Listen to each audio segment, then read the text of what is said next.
SpaceX not giving the bulls much to cheer about, off 10% today, down 3 days straight. It hit a high of 225 last week and is back to 165. SpaceX stock imploded today, crashing more than 16% by close of day. Let me know in the comments below if you were crying or if you were buying, or both. And that's where we begin today, with the company reportedly exploring a $20 billion bond sale. You might be thinking, oh, that's why the stock crashed today. You would be wrong.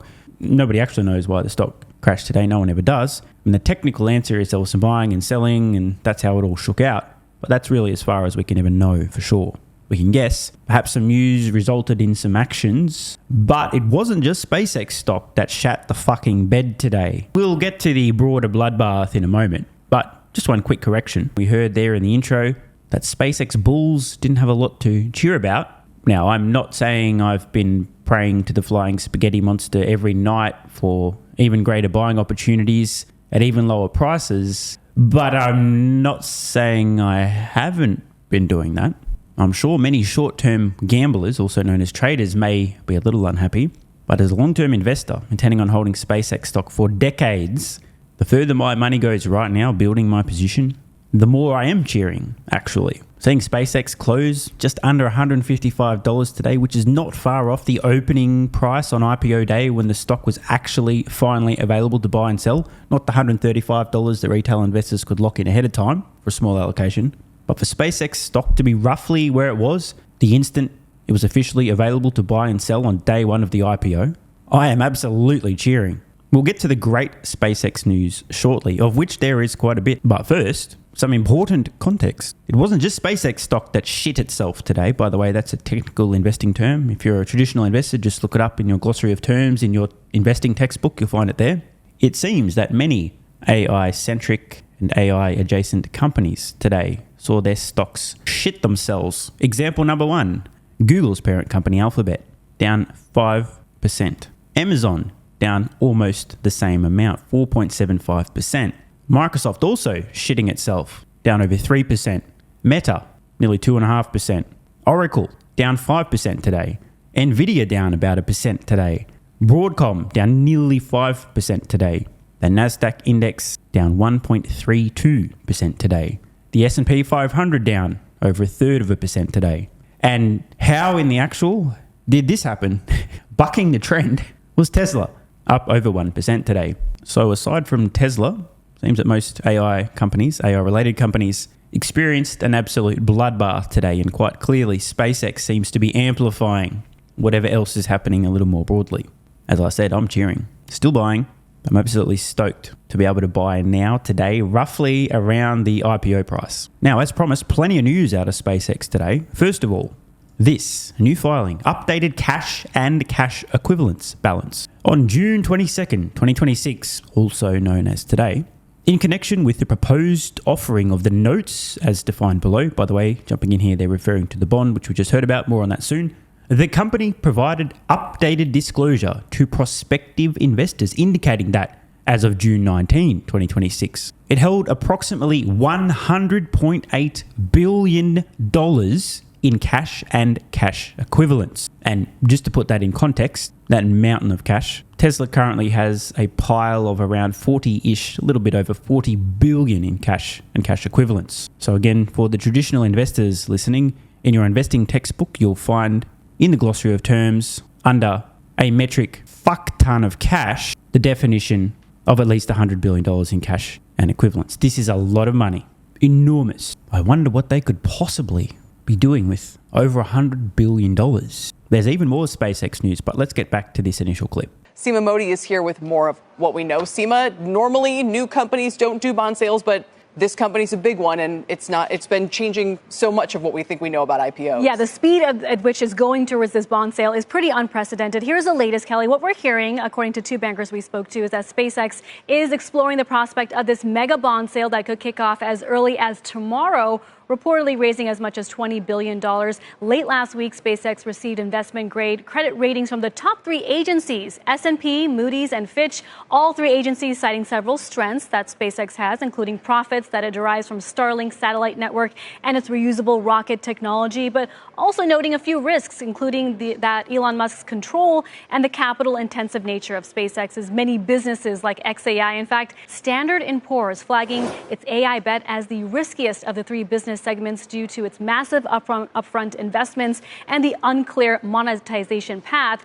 And I'm kind of laughing about this for a few reasons. One, the rocket business is certainly not without its risks. Engineering near the limitations of physics, no walk in the park. As for the statement here, quote, "We view SpaceX's AI objectives as the riskiest of the three business segments due to its massive upfront investments," which, by the way, that's true, especially building out AI compute, not cheap. But this is a puzzling line, and unclear monetization path. Was this note published before the Anthropic deal, $1.25 billion a month, before the Google deal, $920 million a month? And we're not done. We know from SpaceX's public filings approximately how much they've actually spent in terms of capital expenditure in the preceding years. We also know how much per month they're currently bringing in, monetizing a portion of their AI compute. And the return on these investments is astonishing. I mean, the payback period based on these deals could be somewhere in the vicinity of 12 months. Let's just go plus 6 months, 18 months, a year and a half, and you can pay entirely for the cost to build the compute. Never mind the actual AI products, Grok and Grok Build now after the Cursor acquisition. By the way, I've been using Grok Build so much. It's incredible. And I am currently paying $300 for the top tier Grok subscription. That seems like two pretty clear monetization paths to me. You've got customers paying monthly to access your AI products, plus a massive platform known as X to promote and integrate said products. And then you have the clearly monetizable AI compute business. PS more on that in a moment. This is a really puzzling statement from S&P Global. Did they not read the filings? I'm confused. Actually, no, I'm not confused. They're confused. investors see this bond sale as one way to continue funding SpaceX's goal to buy more chips, compute, and invest in its large language model Grok, which faces fierce competition from the likes of OpenAI and Anthropic. If SpaceX is able to raise $20 billion, it would come less than 2 weeks after securing over $75 billion in its initial public offering. There are fixed income calls, we're told, between management and investors right now, which would imply we could see this bond sale happen as early tomorrow, just as we watch the stock, Kelly, fall now by around 25% from the high it hit of $225 a share. What else are you hearing about the declines that, look, a name this volatile, this large, this unprecedented, it just can't keep going up. But what are you hearing about this reset? Two things I would say. First, nearly every technology company has tapped the bond market to raise funds to fund the AI build out. It's capital intensive. You took a look at NVIDIA last week with a $25 billion bond sale, Google, Meta, Amazon as well. So this is certainly not unique. The timing actually, you could say, is very good because there's a lot of interest right now in getting exposure to the AI infrastructure trade, whether it's equity or debt. However, as we've also seen with other high-profile IPOs that see that big one-day pop, Kelly, the 3 to 6 months and 6 month performance, these stocks tend to underperform. And I also think back to the day the company went public, when we were on the ground, and I spoke to a select group of SpaceX employees who had shared they're now worth a lot more on paper, and that when that first lockup expiration comes at the end of August, early September, they're looking to sell a little bit. Just on the SpaceX employees and the lockup periods, their ability to sell the stock after a period of time, in case anyone is unaware, SpaceX themselves, the company, has actually been essentially offering to buy stock from employees every 6 months for years. Meaning, if you've been at SpaceX for, say, 3 years, you'll have had about 6 opportunities to sell some of your SpaceX stock. So presumably, if during that time there was a need to sell, maybe buying a new home, you need the down payment or so on, you had the opportunity. This is very unusual, but it means there's likely to be a lot less selling of stock owned by SpaceX employees once a lockup expires then is typical of another company. Now, some may still sell a portion, but it's also worth noting that collectively, SpaceX employees actually themselves cumulatively bought more than $1 billion of SpaceX stock at the $135 price just prior to the IPO. Food for thought. One other point from the clip we just saw was the speed at which SpaceX is moving, and that is absolutely on point. The IPO itself happened much sooner than most people were expecting. As I predicted, though, I said I presume that the IPO will be ASAP, meaning literally as soon as is reasonably and logistically possible. And that's what we saw on June 12th. Since the IPO, just over a week, the company has gone public. They've acquired Cursor, integrated Cursor's product, Composer 2.5 into Grok build, which again is incredible. If you're like even slightly autistic, you should definitely be using this. It's not quite at a point where someone that hasn't at least been nicked by the TISM is really going to be able to interface with the coding agent. But, you know, if you're a little bit of an engineering type, bro, get on it. So they've made a $60 billion all-stock acquisition, Cursor, integrated Composer 2.5 into Grok build, their coding agent, and it's incredible. The rumours, quite credible, on this new bond offering to add to their war chest, already in excess of 1 metric fuck ton of cash. Oh, and one more thing. More news today. Another AI compute deal appears to be locked in. Just to take this opportunity to completely cook myself before we look at the AI compute deal, I've been working on my almost finished version 1 SpaceX valuation model since just prior to the company going public. I still haven't finished the fucking model. And meanwhile, they've gone public, acquired a company for $60 billion all cash, integrated their product in a Grok build, just signed on a massive new AI compute deal, and are soon to issue $20 billion bond. Meanwhile, I'm still poking and prodding and adjusting and tweaking and tinkering with my almost finished SpaceX valuation model. Now, slightly in my defense, the amount of shit that's happened since they went public, I've actually had to make some major adjustments to the model. Oh shit, the Cursor deal now needs to get integrated. Oh shit, the new compute deal needs to be integrated. Oh shit, going to have to integrate the bond deal as well. Not an excuse, but it's all I got. It's pretty shameful, right? I can't even get a model done by the time these fuckers are 3 steps ahead and now I have to update the model because the model wasn't done before they did something else that needs to get integrated into the model. I'm like a snail moving through molasses relative to this company that's moving at light speed. I swear, there's a 50-50 chance that by the time I publish this video, there'll be more breaking, meaningful news from SpaceX. Speaking of the latest compute deal, let's get into it. Signing a new compute agreement with artificial intelligence startup Reflection AI. And the deal comes at a pivotal moment. Deirdre Bosa has more in today's Tech Check. Deirdre? Hey, Kelly. So Reflection, it is SpaceX's latest compute customer following Anthropic, Google, Cursor, as Musk builds out his data center business.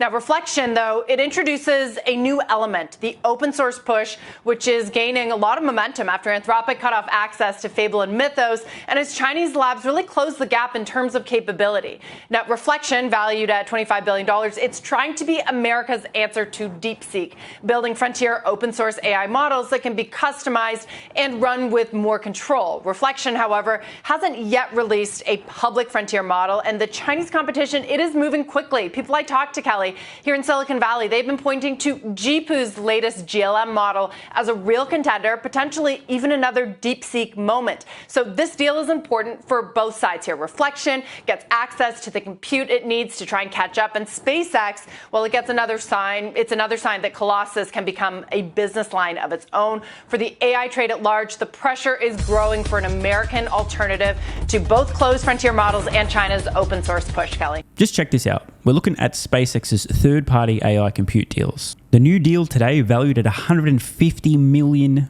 per month. Ask Grok to put a summary together, a bi-weekly update on this business. Now, technically, there was the original Cursor deal. SpaceX has since acquired Cursor. We don't know the exact terms of the original compute deal. Didn't last very long. So technically, that was the first, but we're going to assume that that never existed. On the 4th of May, SpaceX essentially did not have a third-party compute business. Then the Anthropic deal was announced, $1.25 billion per month. Then in June, the Google deal was announced, $920 million per month. And then also in June, a third deal announced, this time, as we've just heard today, with Reflection AI, $150 million per month. These deals are cancelable by either party on 90 days' notice, a clause that SpaceX requested from a position of extreme leverage. If they need the compute back, or maybe even another entity offers a much better rate for said compute, they have all the flexibility here. These deals can go through till roughly mid-2029. Currently, every month, SpaceX's compute business, their third-party AI compute leasing or renting business, is bringing in $2.32 billion. That's an annualized revenue, recurring revenue rate, $27.84 billion from just 3 deals. But please, S&P, tell me more about how the monetization path for AI is unclear. I have said it before, I will say it again, this will not be the last AI compute deal. These deals might come and go. Some of them might scale up, scale down. But the trend is clear. SpaceX, which now again is flush with cash over $100 billion, is going to build approximately all the AI compute, far in excess of their own needs, get it up and running faster, cheaper, and more coherently at gigantic scale than any other company can. Then lease the surplus compute to other AI companies on terms very favourable to SpaceX should they need to access an enormous amount of the currently leased compute they can. 90 days notice is all that's required. It's pretty clear at this stage already, even though it's early. SpaceX seems intent on building approximately all the AI compute, using what they need and monetizing the rest. Not a bad business to be in. Wait a second. I think I just figured out what this guy meant when he posted this back in May. All your AI compute belong to us.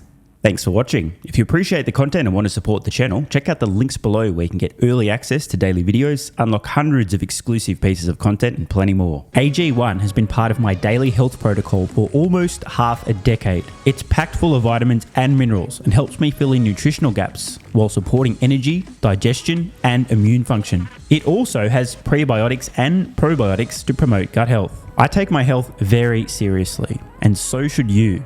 Try AG1 today by visiting drinkag1.com/SMR or click the link in the pinned comment and enjoy a free welcome kit with vitamin D3 plus K2 and AG1 travel packs. That's drinkag1.com/SMR.